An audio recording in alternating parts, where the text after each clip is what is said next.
প্রিয় দর্শক, কুমিল্লা 24 টেলিভিশনের পক্ষ থেকে আপনাদেরকে স্বাগতম। আজ আমরা চিকিৎসা বিজ্ঞানের গুরুত্বপূর্ণ একটি অংশ ইউরোলজি নিয়ে আপনাদের সামনে কথা বলবো। কিডনিতে পাথর, কিডনি ফোলা এবং প্রস্রাবের সাথে রক্ত যাওয়া অথবা ব্যথা করা, এগুলোকে ইউরোলজি বা মূত্রতন্ত্রের রোগ বলা হয়। আজ আপনাদের সামনে আমরা নিয়ে এসেছি কুমিল্লার একজন বিশেষজ্ঞ ইউরোলজিস্ট ডাক্তার MM হাসানকে। আমরা তার সাথে কথা বলবো, আমরা জানবো ইউরোলজির রোগ সম্পর্কে, তার প্রতিরোধ এবং প্রতিকার চিকিৎসা পদ্ধতি নিয়ে। জনাব MM হাসান, আপনাকে কুমিল্লা 24 টেলিভিশন এবং তার কোটি দর্শকের পক্ষ থেকে অভিনন্দন। কেমন আছেন আপনি? আপনি ভালো আছেন? আপনি ভালো আছেন? জি আলহামদুলিল্লাহ ভালো আছি। আমরা আপনার কাছে ইউরোলজি সম্পর্কে জানতে চাবো। আমরা শুরুতেই জানতে চাই যে ইউরোলজিটা কি? ধন্যবাদ সোহাগ ভাই, এবং ধন্যবাদ কুমিল্লা 24 টিভি চ্যানেলের কর্তৃপক্ষকে আমাকে কথা বলার জন্য সুযোগ দেওয়ার জন্য। আমি সর্বদা স্মরণ করছি আমার এই চলার পথে আমার যেই রুগী যারা আমাকে সবসময় সাপোর্ট দিয়েছে, যাদেরকে সরকারি এবং বেসরকারি দেখে আমি আজকে ডাক্তার MM হাসান, তাদেরকে আমি মোবারকবাদ এবং সালাম জানাচ্ছি।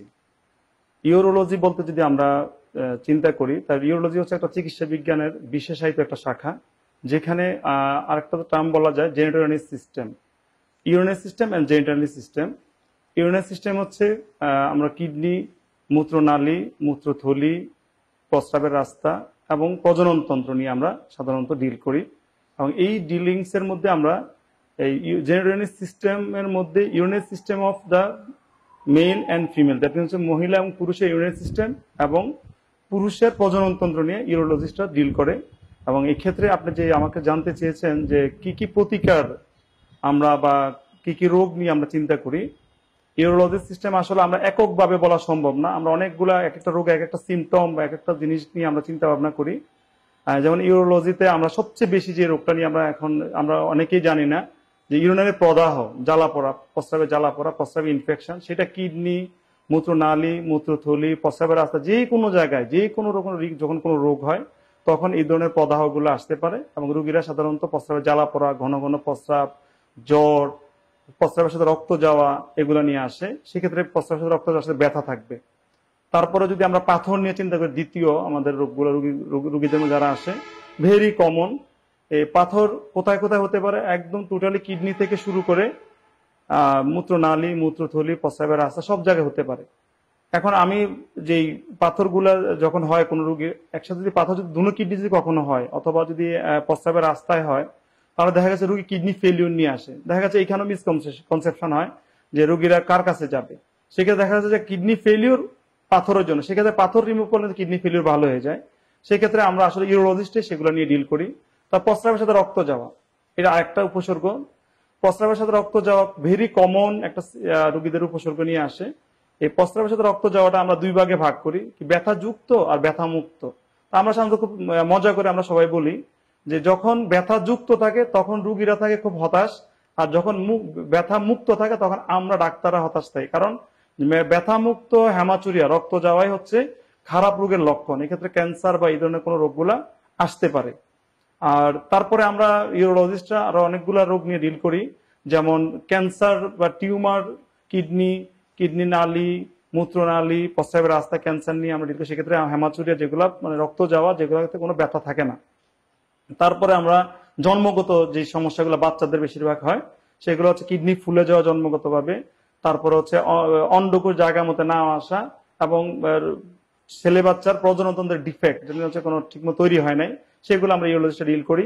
তাছাড়া প্রস্রাব ঝরা, বেশিরভাগ হচ্ছে যে ডেলিভারির পরে অথবা কোনো অপারেশনের পরে মহিলাদের কন্টিনিউয়াস প্রস্রাব ঝরে, এই রোগীগুলো অনেক কষ্ট পায়, সামাজিকভাবে ওরা খুব দূরত্ব থাকে, আমরা এগুলা নিয়ে ডিল করি। তারপরে হচ্ছে আমরা রিসেন্টলি বা ইউরোলজিস্ট আমরা ডিল করি হচ্ছে এখন ইদানিং জেনিটোরিয়াল সিস্টেমের যে কোনো রোগ, সাথে হচ্ছে ইনফার্টিলিটি, মেল ইনফার্টিলিটি। তো আপনারা খুব ভালো করে জানেন যে আমার ওয়াইফ ডাক্তার তাসলিমা, সে গাইনোকোলজিস্ট। আমরা এখানে মেল ইনফার্টিলিটি এবং ফিমেল ইনফার্টিলিটি নিয়ে আমরা কাজ করি। ধন্যবাদ। আমরা যদি আরেকটা বিষয় আপনার কাছ থেকে জানতে চাই যে কিডনিতে পাথরটা কেন হয়, এটা আপনি মানে কি বলবেন এই বিষয়ে? আচ্ছা, কিডনিতে কেন পাথর হয়? আমাদের একটা বইয়ের একটা যদি আমি ইংলিশে উদ্ধৃতি দেই, we have remove the stone but God will cure the patient. অর্থ কি? আমরা পাথর বের করি, আল্লাহ রোগীকে ভালো করে। তার মানে হচ্ছে কি, আসলে কিডনির কারণ, পাথর হওয়ার কারণ জানা যায় নাই। তবে কিছু কিছু আমাদের মেডিকেলের টার্ম আছে, কিছু কিছু কারণে কিডনিতে পাথর হয়। যেমন কিডনিতে অনেকদিন ধরে ইনফেকশন একটা কিডনির পাথর হওয়ার মেইন কারণ। কিডনিতে ইনফেকশন। খাদ্যাভ্যাসের কোনো বিষয় আছে কি? খাদ্যাভ্যাস আছে, কিছু কিছু খাদ্য, যেমন আমরা যে যে খাদ্যগুলো সাধারণত green leafy vegetables, highly green leafy, তো রেড মিট, দ্যাট মিনস গরুর মাংস, মহিষের মাংস বেশি পরিমাণ খায়, অনেক মাছের ডিম যদি প্রচুর পরিমাণ খাওয়া হয়, পানি যদি কম খাওয়া হয়, যে খাবারের মধ্যে সাইট্রাস দ্যাট মিনস লেবু কম থাকে, সেই ক্ষেত্রে যারা লেবু কম খায় সেই ক্ষেত্রে পাথর হওয়ার সম্ভাবনা বেশি থাকে। তবে পাথরের কারণ আসলে জানা যায় নাই, এখন পর্যন্ত সেটা না জানা যায়। বিভিন্ন রোগীর বিভিন্ন ভাবে হতে পারে, তবে ম্যাক্সিমাম ক্ষেত্রে জানা যায় না।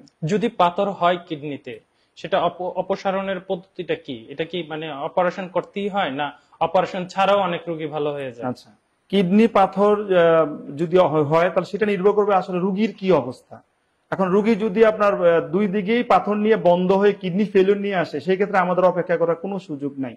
আবার কিডনি পাথর যদি আমরা জানি যে কিডনি একটা ভিতরে ফুলকপির মতো বিভিন্ন রকমের প্রকোষ্ঠ আছে কিডনির ভিতরে, তাহলে যদি একটা প্রকোষ্ঠের মধ্যে থাকে তাহলে কোনো সমস্যা নেই। বাট যদি নালীতে এসে বন্ধ হয়ে যায় তাহলে সেই ক্ষেত্রে কিডনিটা ফুলে যায়, ইনফেকশন হয়, কিডনি ক্ষতি হয়ে যেতে পারে। আমরা সাধারণত ফোকাস করি যে কিডনি আমরা পাথর হোক, আমরা কিডনি যদি পাথর কিডনি ক্ষতি না করে, ইনফেকশন যদি না হয়, তাহলে আমরা রিমুভ করতে চাই না, সাধারণত চাই না। ছোট ছোট পাথর লেস দেন 1 সেন্টিমিটার, 1 সেন্টিমিটার যদি কম হয়, সেগুলো যদি প্রচুর পরিমাণ পানি খায়, অনেকে বলে 0.5 সেন্টিমিটার যদি হয়, পানি খেলে যদি কোনো কারণে প্রস্রাবের রাস্তা বা কিডনি নালী যদি বন্ধ না করে, সেটা নির্ভর করে আবার রোগীর উপরে।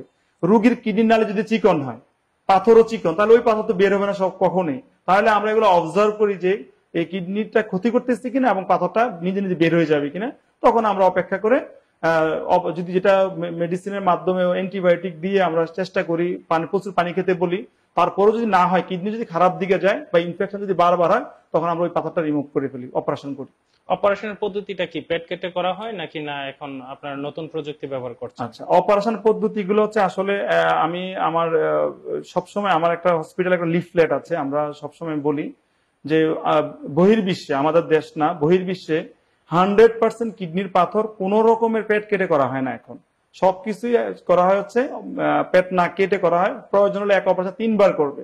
এটা কারণ হচ্ছে যে আমরা যখন কিডনিকে একবার অপারেশন করি, তখন হয় কি, কিডনির মধ্যে যে কিডনির অনেক অনেক সফিস্টিকেট জায়গায় আছে, তখন কিডনিতে বিভিন্ন রকমের চাপ পড়ে বা বিভিন্ন রকমের এগুলো একসাথে হয়ে গিয়ে জটিলতা তৈরি হয়। তো যার জন্য এখনকার বহির্বিশ্বে এবং আমরা সাধারণত আমি ব্যক্তিগত, আমার এখানে একটা হসপিটাল আছে, কিডনি ল্যাপারোস্কোপি হসপিটাল, সেই হসপিটালে আমার ওয়ার্ল্ডের যত মেশিন, যত কম্পিউটারের মাধ্যমে যত রকমের মেশিন আছে, সবগুলো মেশিনে বিদ্যমান। এবং এখন আমরা সবগুলোই আপনার আমি গত 5 বছরে মোর দেন 95% অথবা 99% বলতে পারেন কিডনি পাথর অপারেশন আমরা পেট না কেটে মেশিনের মাধ্যমে রিমুভ করেছি। যদি আপনারা এই মেশিন দিয়ে যদি অপারেশনটা করেন, তাহলে খরচটা কেমন আসে? এটা আমাদের প্রান্তিক পর্যায়ের জনগণ সেটা বেয়ার করতে পারে কিনা, তাদের সাধ্যের মধ্যে আছে কিনা আপনার এটা? আচ্ছা, আমি খরচের কথাটা আমি আপনাকে বলি। খরচটা হচ্ছে নির্ভর করে যে আপনি কি প্রযুক্তি নিচ্ছেন। আবার আপনাকে চিন্তা করতে হবে যে এই প্রযুক্তিটা অন্য জায়গায় কেমন খরচ হচ্ছে। এখন যদি আপনি যদি একটা সিম্পল জায়গায় চিন্তা করেন যে অন্য অন্য জায়গায় কেমন নিচ্ছে, সেটা হবে না। সেটা হচ্ছে একটা হায়ার সেন্টার, ভালো জায়গায় যারা এই ফেসিলিটি গুলো আপনাকে দিচ্ছে। আমি আপনাকে আবার আগে বলেছি যে কিডনি পাথর যখন আমরা রিমুভ করি, তখন অনেকগুলো আমরা অপশন আমরা ইউজ করি। যদি ধরেন একটা পাথর এক জায়গায় আমরা বের করার চেষ্টা করতেছি, সেই পাথরটা হঠাৎ করে অন্য জায়গায় চলে গেল। এখন আপনার যদি অপশন, পাথরটা কোথাও পাওয়া যাচ্ছে না, সেই ক্ষেত্রে আমরা ESWL ইউজ করি। তাহলে ESWL যদি আমরা ইউজ করি, তাহলে দেখা গেল যে আমরা পাথরটাকে না কেটে, না ছিদ্র করে আমরা বাইরে থেকে হিট দিয়ে বের করে ফেলতে, কিন্তু আমরা জানি না। ক্যামেরার মাধ্যমে কি লাইভ দেখতে পারেন? ক্লিয়ার দেখা যায়, একদম স্পষ্ট হয়, একদম ক্লিয়ার। আর আমি বলি আমার এখানকার যে ESWL মেশিনটা, যেটা ক্রাশ পদ্ধতি, যেটা সেটা জার্মানির ESWL মেশিন, হাইয়েস্ট মেশিন, যেটা আপনার বর্তমানে অ্যাপোলো এবং স্কয়ারে ইউজ করে। আর কোথাও বাংলাদেশে আমি জানি না আছে কিনা, তো এই 2টা জায়গায় আছে আমি জানি, ওরা বলেছে খুবই ভালো মেশিন এবং এটা দেখা যায়।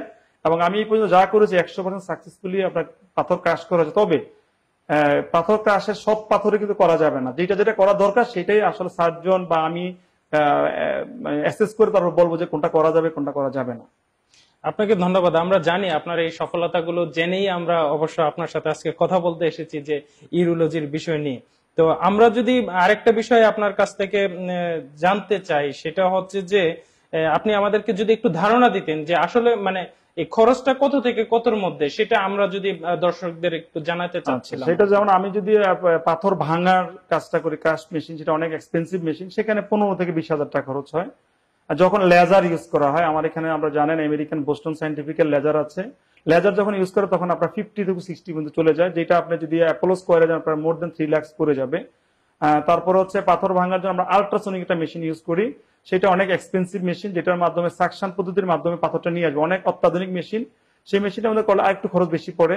তারপর পিসিএনএল আমরা একটা করি, যে পিসিএনএল যে অপারেশনটা, সেটা হচ্ছে ছিদ্র করে যত বড় পাথরে হোক, একসময় আমরা পাথর অপারেশন করতে গিয়ে কিডনি ক্ষতি হয়ে যেতে হতো, এখন আমরা ছোট্ট একটা ছিদ্রের মাধ্যমে টোটাল আমরা পুরো কিডনির ভিতর টোটাল কিডনিটাকে আমরা ঘুরতে পারি। ওই কিডনির মধ্যে যত পাথর আছে, যেমন আমি কিছুদিন আগে একটা অপারেশন করেছি, অনেক বিশাল পাথর, অনেকগুলা পাথর, সেটা ঢাকাতে অনেকে করতে চায় নাই, সেটা এখানে আমি করেছি এবং এই পাথরগুলো রিমুভ করে দিয়েছি। তো অ্যাকর্ডিংলি হচ্ছে যদি পিসিএনএল করি তাহলে আপনার 50, 60, 65 এমন খরচ পর 1000। আর যদি মিনি পিসিএনএল, ইদানিং আর একটা টার্ম আমি উচ্চারণ করেছি, ছোট একদম অতি সূক্ষ্ম একটা কলমের নিবের মতো, নিব যে আমরা যে ইউজ করি কলমের মাথা, সেটার মতো করে একটা ছিদ্র দিয়ে আমরা নিয়ে আসতে পারি, সেক্ষেত্রে আমরা লেজার ইউজ করি, সেটা মোটামুটি আরেকটু এক্সপেন্সিভ হয়ে যায়।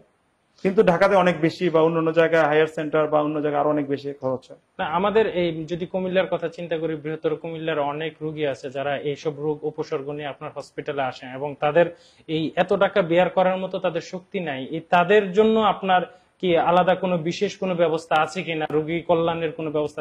আমরা জানি যে আপনার একটা অনেক বড় একটি হসপিটাল, এখানে অনেক রোগী আসে, আপনি সেখানে চিকিৎসা সেবা দিয়ে যাচ্ছেন, এই এই সুযোগ সুবিধাটা আছে কিনা গরিবদের জন্য? হ্যাঁ, গরিবদের জন্য অবশ্যই আছে। সেটা হচ্ছে অ্যাকর্ডিংলি যতটুকু দরকার সেটা আমি অবশ্যই করি, এবং সেটার জন্য আমার আলাদা একটা ফান্ডিং ব্যবস্থা আছে।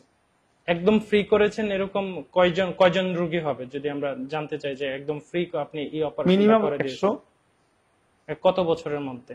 কত, 3 বছরে। 3 বছরের মধ্যে আপনারা কি এই যে রোগীগুলোকে আপনারা ফ্রি অফ কস্টে অপারেশন করে দিচ্ছেন? এগুলোর কি আপনারা ওষুধের খরচটা নিজে বিয়ার করে? জি, আপনারা কি ওই রোগীগুলোর কি রেজিস্টার মেইনটেইন করছেন? হ্যাঁ, অবশ্যই অবশ্যই। ধন্যবাদ আপনাকে এই বিষয়টার জন্য।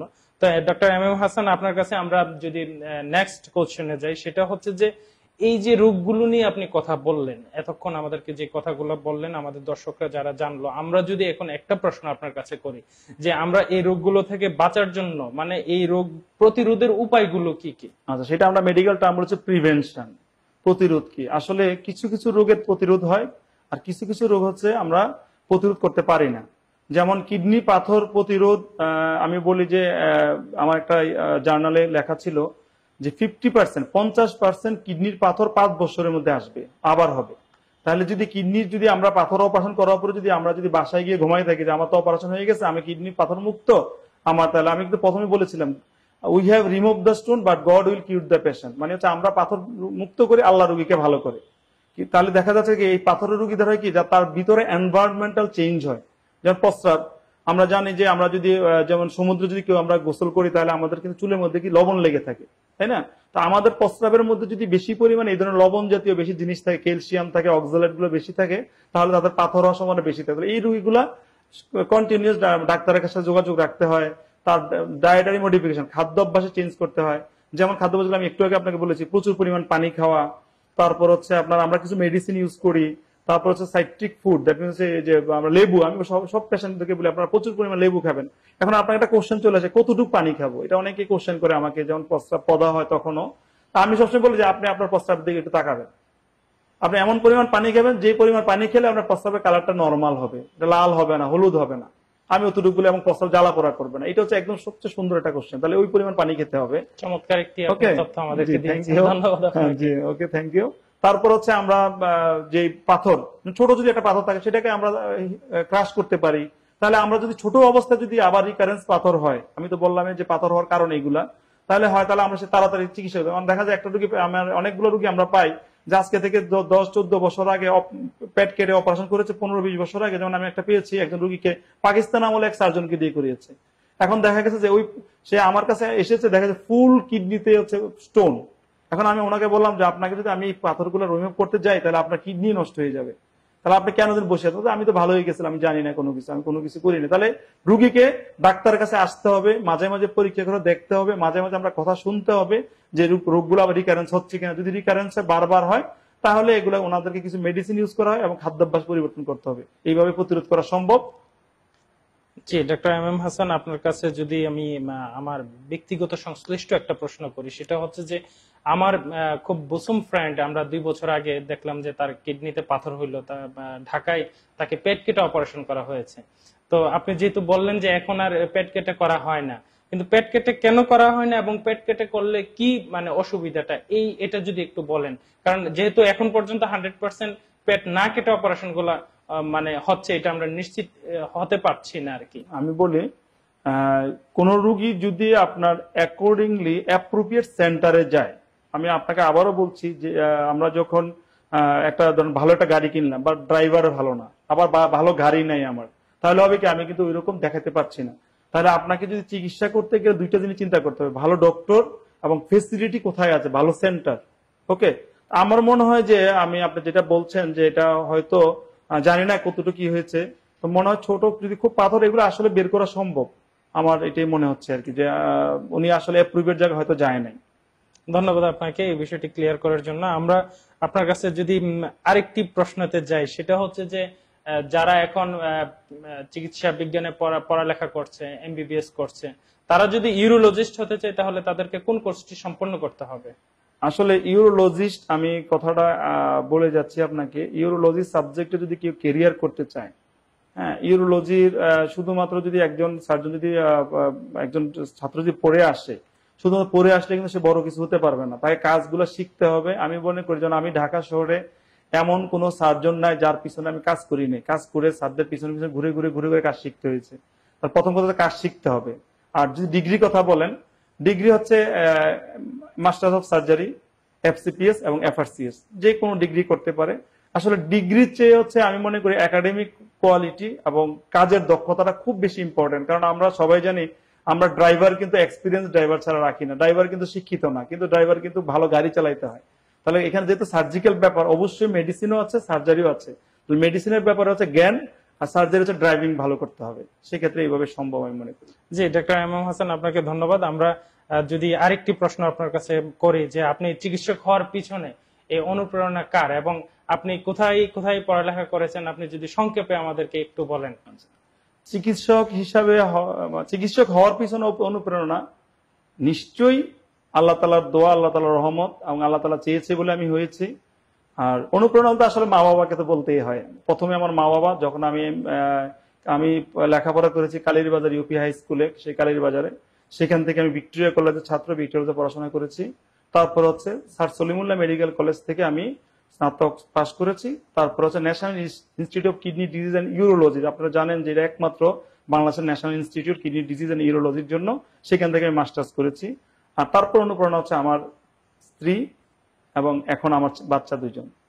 জি, ডক্টর এম এম হাসান, আপনার কাছে আমাদের শেষ একটি প্রশ্ন, সেটি আমরা আপনার সাথে দীর্ঘ আলাপচারিতায় জানতে পেরেছি এবং আমরা নিজেরাও দেখেছি যে আপনার এই হসপিটালের মধ্যে বিশ্বের অত্যাধুনিক যন্ত্রপাতি এবং মেশিনারিজ রয়েছে, যে কিডনির অপারেশন সহ ইউরোলজিস্ট সম্পর্কিত চিকিৎসাগুলো দেওয়ার জন্য। এবং আমরা আরেকটা বিষয় জানি যে আমাদের দেশের অনেক মানুষ যে বিদেশমুখী হতে চায় এই চিকিৎসা সেবার জন্য, সেক্ষেত্রে দেখা গেছে যে বাইরে অনেক টাকা খরচ হয়, কিন্তু সেই তুলনায় এই চিকিৎসাটাই কিন্তু কুমিল্লায় পাওয়া যাচ্ছে অল্প টাকায়। এবং আমরা যদি যতটুকু ব্যক্তিগতভাবে জানি যে আপনার পরামর্শ নিয়ে অনেকে বাহিরে গিয়েছেন চিকিৎসা করানোর জন্য, তো বাহিরে গিয়ে দেখা গেছে যে আপনার পরামর্শ এবং বাহিরের যে মেশিন এবং পরামর্শ সব সেম, সে বাহিরে চিকিৎসা না করে আবার সেই আপনার এখানে এসে চিকিৎসা করেছে এবং ভালো হয়েছে। তো আপনি যে এই সেবাটা দিয়ে যাচ্ছেন কুমিল্লাবাসীকে, বৃহত্তর কুমিল্লা অঞ্চল, অনেকে আমরা জানি যে ঢাকা থেকে এসেও আপনার এখানে চিকিৎসা নিচ্ছে, আপনি এই চিকিৎসা বিষয়টা নিয়ে কি আর কোনো ভবিষ্যৎ পরিকল্পনা কি, আপনি কি আরো বৃহৎ কোনো চিন্তা করছেন কিনা জনসেবা অথবা মানব কল্যাণের জন্য? জি, ধন্যবাদ আপনাকে। আসলে মানুষ বিদেশে কেন যায়, সেটা যাওয়ার মেইন কারণ হচ্ছে যে, প্রথম কথা হচ্ছে যে আমরা যদি অ্যাপ্রোপ্রিয়েট সার্ভিস দিতে পারি এবং আমাদের বিহেভিয়ারাল যে জিনিসটা সম্পূর্ণ ঠিক থাকে, তাহলে কিন্তু মানুষ যাবে না। এখন সার্ভিসটা আমি আগেও বলেছি আপনাকে, সার্ভিস নির্ভর করে হচ্ছে আপনার 2টা জিনিসের উপরে। আপনার একজন ডক্টর যদি সার্জিক্যাল টার্মটা যদি আমি বলি, তাহলে experience of a doctor is very important, এবং তার মেশিনারিজ কি সেটা ইম্পর্টেন্ট। তাহলে যখন ওরা গিয়ে দেখে যে আমি যে প্ল্যান দিয়েছি সেই প্ল্যানে চলছে, তাহলে তারা বেশিরভাগ রুগী আসলে ফেরত আসে। আর আমি চেষ্টা করি যে কোন রুগীকে চিকিৎসা দেওয়ার জন্য সাইন্টিফিক ব্যাকগ্রাউন্ড থেকে, মানে বৈজ্ঞানিক ব্যাকগ্রাউন্ড থেকে। তাহলে বৈজ্ঞানিক ব্যাকগ্রাউন্ড তো আপনার আমার এখানে দেশে যা, ইন্ডিয়াতে তা, সিঙ্গাপুরে তা, সব জায়গায়। শুধুমাত্র পার্থক্য হবে কি যে ওই ফেসিলিটি গুলো আছে কিনা। তাহলে আমার তো সেই ফেসিলিটি আছে, যেহেতু আছে তাহলে সেই হিসাবে আমি চিকিৎসা দিতে পারছি। এই জন্য রুগীরা হয়তো ফেরত আসে এবং আমার চিকিৎসাগুলো আমি সম্পূর্ণ দিয়ে যাচ্ছি। আর আমার ভবিষ্যৎ পরিকল্পনা নিয়ে আপনি যে কোশ্চেন করেছেন, আসলে ভবিষ্যৎ আল্লাহ ভালো জানে। আমি চেষ্টা করছি আমার এই জ্ঞানকে আরো বৃদ্ধি করার জন্য। আমি আমার যে এখনকার যে পরিকল্পনাটা, আমি যেহেতু আপনারা সবাই জানেন বন্ধ্যাত্ব রুগীগুলো অনেক সোশ্যালি অনেক খারাপ অবস্থায় চলে, এবং এরা বেশিরভাগ বন্ধ্যাত্ব রোগীগুলো ইন্ডিয়াতে চলে যায়। আপনারা জানেন গত বছর আমি বন্ধ্যাত্ব রোগের উপরে যে হাইলি যে স্পেসিফিক যে কাজগুলা, সেগুলোর উপরে আমি ইন্ডিয়া এবং ডেনমার্কে ট্রেনিং করে এসেছি। আমি করোনার জন্য আসলে আমার মেশিন পত্র সব আমার চলে এসেছে, আমি এগুলো এখন স্টার্ট করতে পারছি না। করোনা পরে আল্লাহ যদি আমরা আপনারা সবাই দোয়া করবেন করোনা থেকে আমাদেরকে মুক্ত করে, করোনার পরে আমরা স্টার্ট করব। তারপরে হচ্ছে আমার সেকেন্ড পরিকল্পনা যেটা, সেটা খুব বেশি প্রয়োজন। আপনারা সবাই জানেন কিডনি ফেলিউর রুগী, কিডনি ফেলিউর রুগীদের একমাত্র চিকিৎসাই হচ্ছে কিডনি রিপ্লেসমেন্ট হচ্ছে হয় ডায়ালাইসিস আর না হলে ট্রান্সপ্লান্ট। আমার নেক্সট প্ল্যান হচ্ছে তারপর প্ল্যান হচ্ছে আমার ট্রান্সপ্লান্ট স্টার্ট করা কুমিল্লা শহরে। আপনারা সবাই দোয়া করেন আল্লাহ যেন আমাকে সহায় করেন। আর নেক্সট যেটা অনেক এক্সপেন্সিভ, অনেক সময়ের ব্যাপার, যদিও এখনো বাংলাদেশে আসে নাই, সেটা হচ্ছে রোবোটিক সার্জারি। আসলে এটা নিয়ে আমার খুব পরিকল্পনা, আপনারা দোয়া করবেন আমি যেন রোবোটিক সার্জারিটা বাংলাদেশে এবং কুমিল্লাতে আমি স্টার্ট করতে পারি। আপনাকে ধন্যবাদ। আসসালামু আলাইকুম। ধন্যবাদ ডাক্তার এম এম হাসান। আমরা আশা করব যে আপনার এই স্বপ্নগুলো যেন বাস্তবায়ন হয়। আপনার এই স্বপ্ন বাস্তবায়ন হলে বাংলাদেশের চিকিৎসা বিজ্ঞান এগিয়ে যাবে কুমিল্লার চিকিৎসা পদ্ধতি। ধন্যবাদ আপনাকে, আপনি আমাদেরকে অনেক সময় দিয়েছেন। আমরা আপনার কাছ থেকে ইউরোলজির অনেক বিষয় জেনেছি। আশা করি আমাদের এই অনুষ্ঠানটি যারা দেখেছেন, এখন আমাদের কুমিল্লা 24 এর কোটি কোটি দর্শক যারা দেখবেন, আমরা মনে করব যে তারাও অনেক উপকৃত হবে। আমাদেরকে সময় দেওয়ার জন্য আপনাকে অসংখ্য ধন্যবাদ। আপনাকেও ধন্যবাদ। আসসালামু আলাইকুম। কুমিল্লা 24 টেলিভিশনের পক্ষ থেকে আপনাকে অসংখ্য ধন্যবাদ। আমরা আশা করব যে যারা এতক্ষণ পর্যন্ত আমাদের সাথে ছিলেন, কুমিল্লা 24 এর বিশাল দর্শক, তারা অবশ্যই উপকৃত হয়েছে। সুপ্রিয় দর্শক, এতক্ষণ আপনাদের সামনে আমরা কথা বলেছিলাম কুমিল্লার একজন বিশেষজ্ঞ এবং সুনামধন্য ইউরোলজিস্ট ডাক্তার এম এম হাসানের সাথে। আজকে আপনাদের সামনে থেকে বিদায় নিচ্ছি। আগামীতে অন্য কারোর সাথে দেখা হবে। ভালো থাকুন। আসসালামু আলাইকুম।